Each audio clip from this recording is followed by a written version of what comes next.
Well, Sundays with Shawn are now whatever days with Shawn, I guess. No, I think what I need to do is start recording them on Saturday and then post them on Sunday. So,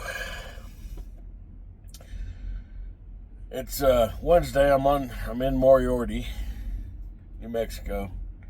Go about 43 miles up the road to Albuquerque. Go north on 25, about 6 miles to Blue Compass. Deliver these, and then beat feet back towards Oklahoma tomorrow. Gonna have a dinner with my boys.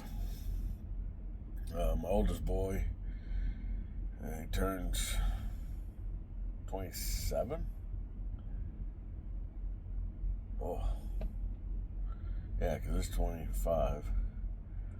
Holy crap, the 14th it turns 27. God bless it, that makes me feel old. Anyway, took a load down to Texas, and I normally don't plan things because I never know what's going to happen with the load I'm on.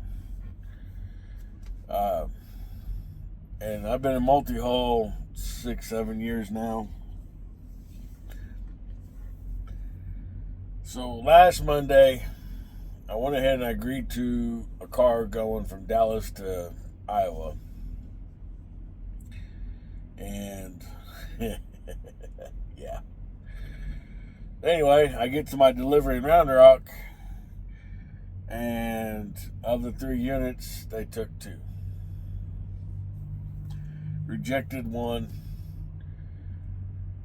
which normally not a big deal, but if I'd have been trying to put 3 cars together, now I got to cut a car loose, or maybe it's, 1 pick, 3 drops, or who knows what the case is. This is why I try not to get ahead of myself. Now, could I have been not really a dick, just, hey, I'm not going to take this camper back. Let the load agent or dispatcher figure it out and go and load 3 cars and go. Yeah, you can do that. But that load agent, that dispatcher is going to remember that. Since I only agreed to 1 car and it's only 1 camper that was going back, no big deal. And just so y'all know, I'm not moving. I'm not going anywhere. I'm just sitting in the seat. Because after this, I'm going to go up here and let's iron some burritos. Anyway. So, long story short, load the camper back up, go to Dallas the next day, load the car up. By the way, it's a $177,000 Land Rover. About $150,000 too much, but whatever, not my money. They paid really good for it to get from Dallas to Iowa, so I was more than happy to accommodate it. And then Friday I had dropped the camper off to be repaired. Saturday reloaded my load. Sunday left. Here I am Wednesday morning, and I'm going to go deliver to Albuquerque. Got a fuel filter changed in that route coming down here. I'm going to have to buy like 5 or 6 of them, and I'm going to put some algae killer in the truck, and I think I've got algae in the truck. Takes about a day and a half, and that white filter in the water separator just turns black. Sometimes there's a little sludge, sometimes there's not. I think I'm getting a handle on it, but I don't know. I've put a couple different cleaners in there. Got to be real cautious about what you put in if you have a packed car. I guess the injectors are real sensitive. And you got to be careful what you put in there. So, that is that.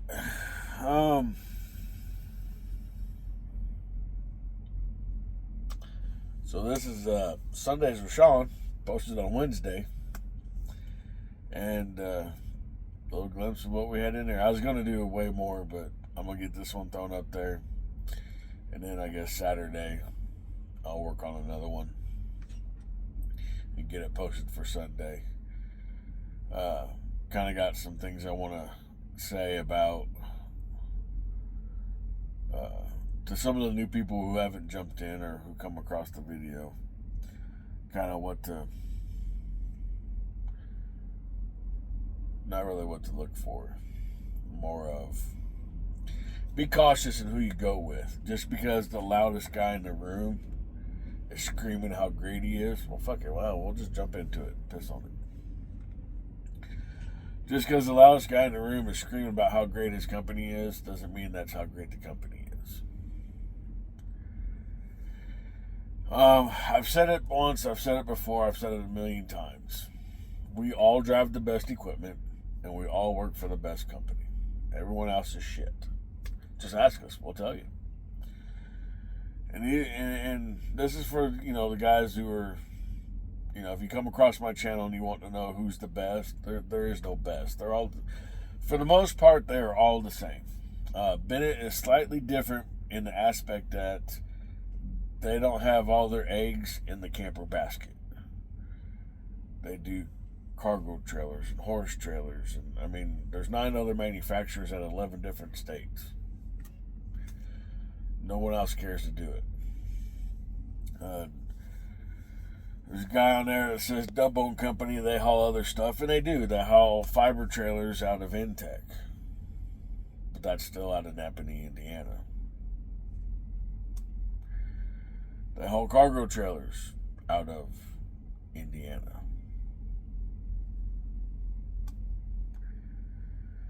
Funny enough, we haul cargo trailers out of like 5 different states, just not Indiana. So anyway, when you see a guy and he's got plastered all over his truck, the little box scan code bullshit deal, and yeah, he's got a bunch of fucking followers and shit. And I don't. I don't push my page. I don't have it plastered all over my truck. I'm not handing out business cards with my fucking shit on it. I'm not saying he does. I'm just saying you found me from either somebody else's channel or a hashtag maybe. I don't know. I am grateful that you all are here because it's fun watching this thing grow, as I call it, organically. When I can put down the side, follow me on TikTok, follow me on this, follow me on that, which I have a TikTok, but it really has less to do with trucking and more to do with just aggravating the shit out of my wife, and then kind of giving the evidence that when the day comes that she kills me, they'll understand why. I like to play what they call the lockout game with her, and I lock her out of the truck. And it aggravates the piss out of her. I find it funny as shit. But anyway, back to my point.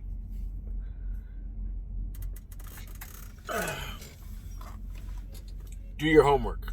Your homework. There was a time when... Oh, it's a shadow. There was a time when you got on the RV Transporters group page, and if you asked what was the best truck for this or who's the best company to drive for, half a dozen people jumped all over your ass and told you to quit being lazy and do your own work. Since then, the page has gotten a little soft. So, in the top search bar, you can put in companies, and there'll be a list. There's probably no less than 12 companies that are hiring at any given time. Truck requirements will vary as need met. So, and here's my other thing too, and I hate to say it because I've got some friends over there, but if you have to pay for an orientation, that should be a red fucking flag. There's not a trucking company out here in the real world that charges you for orientation.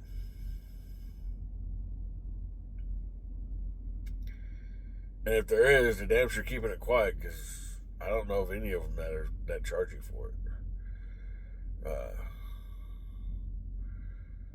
My dad is 82 years old. He's been trucking since he was 20.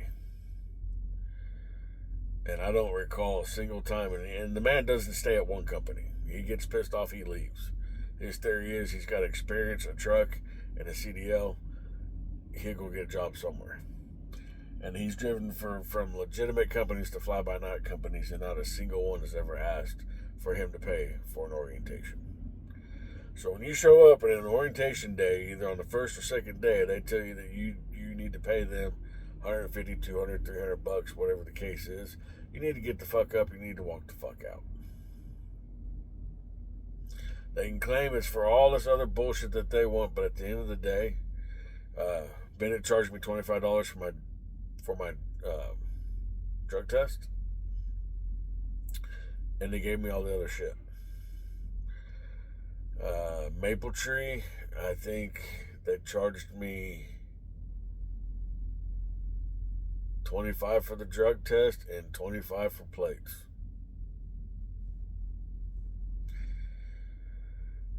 Hell, even Horizon, before they started charging for orientation, I think it was $25 for the drug test, $25 for plates, and it was $25 for something else, because it was $75 I had to come up with. And of course the recruiter didn't tell me. But I mean, they're recruiters. So anyway, do your own homework. Scroll through my videos. I did a video on what questions you need to ask. And get your piece of paper. Write all this shit down. Don't be afraid to call. That's the problem. If you're afraid to talk on the phone, this isn't the business for you. Indiana Transport, they got a good little model because no one has to talk to anybody. It's all done on the computer. But then those people get on Facebook and bitch because no one answers the phone because they found a load that they wanted, but then it got took off the board. So, don't even get me started on load boards. We don't have enough time in the day for that shit. My company has a load board. I've been there 5 years. I've hauled 3 loads off it. Build a rapport with the dispatcher. You don't have to kiss their ass. Have a line in the sand that you're not going to cross. But do what you're going to do, what you say you're going to do, and do it efficiently and on time. These dispatchers will remember that. Anyway, again, don't go for a company because some dickhead has his truck plastered like a fucking rolling billboard, and every now and again throws his wife in a bikini in a hot tub for views. I mean, fuck, I could do that too, and I'd have fucking 10,000 people, but I'm not. I like to keep my wife hidden. Last time I showed the first wife off, and led to a divorce. So it's a good way to find out how good your friendship is with your buddy. Yeah, that's how that went. She left me for him and then told me how great he was, and he was a blonde-haired, blue-eyed version of me, so I hadn't quite figured that one out. But anyway, she's now since married and living her best life, and Chris, I don't know what he's doing. But anyway. So, basically, at the end of the day, do your own homework. Write out the pros and... It's not even pros and cons. Just write out go look at that video, see what the questions are, and then have them people answer those questions. And then you can see. Comdata EFS. Is it $1.25 every time I get fuel, or is it $1.25 for the first 5 transactions? Or is the first 5 transactions free, And then every transaction after that's $1.25. Because there is a fee associated with it. Maple Tree at one point went to like a $250 administrative fee at the end of the year that they hit you with in December.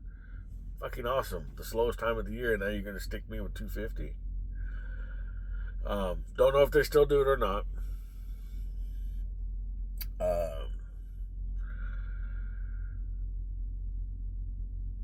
So, at the end of the day, you're going to pick the company that is comfortable and has the bullshit you're willing to put up with.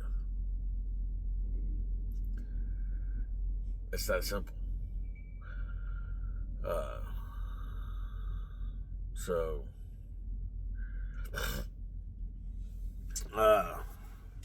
Anyway, I guess that's all I got. There's a ass load of YouTube guys out here. There's one in particular, and he'll tell you that Bennett is the worst company on the fucking planet. He has some valid points in what he has said about it, and then he's got some other points that I'm not going to say they're not valid, but if the safety director tells you that you can't have a fuel tank, or not director, safety manager tells you can't have a particular type of fuel tank in the back of your truck, just because everyone else says you can, you're running under their authority. They control the movement of your truck. As much as you guys will not understand and accept that, that is the cold hard fact. At the end of the fucking day, when you sign your lease agreement, you are leasing your truck to their company. I can't say it any more plain than that. It's not a personal truck anymore. You signed a lease agreement with a motor carrier in the United States. I can't stress this enough. It is not a personal truck anymore. It has commercial insurance. It has commercial plates. It is a commercial vehicle, whether it is under a load or not. Just because you peel the fucking DOT number magnet off the side of your truck doesn't make it any less a non-commercial vehicle. It's still, as a matter of fact, when you peeled the fucking magnet off, you now committed a violation. Congratulations, get in a fucking fatality accident. See how that turns out. They'll probably chalk it up to, oh, well, the magnet came off in the wreck. At best, if you got a DOT guy who's been doing it a while, he knows you peeled that motherfucker off. Especially in the winter, when there's a little clean square and the rest of the truck is fucking dirty. Now, we'll give props to Wave. Coming out here yesterday, I passed at least 6 transporters that I could spot out. And of the 6, 4 were Wave trucks running Wave numbers coming back. And my props go to you guys. You probably won't ever see the video, but man, hey, kind of made me proud a little bit. And I don't even drive for Wave, and I don't even like the guy that owns the fucking company. So anyway,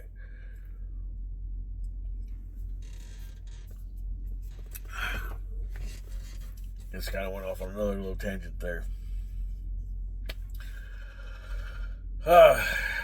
So yeah.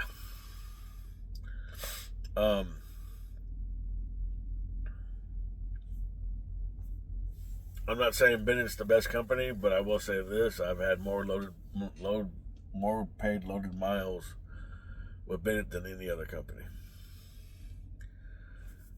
I've done power, my trailer's down being worked on. I had power only stuff to go do, and that stuff paid good. So there's that. Anyway, we'll get off here. Follow my ass up in there. Y'all be safe. Y'all be good.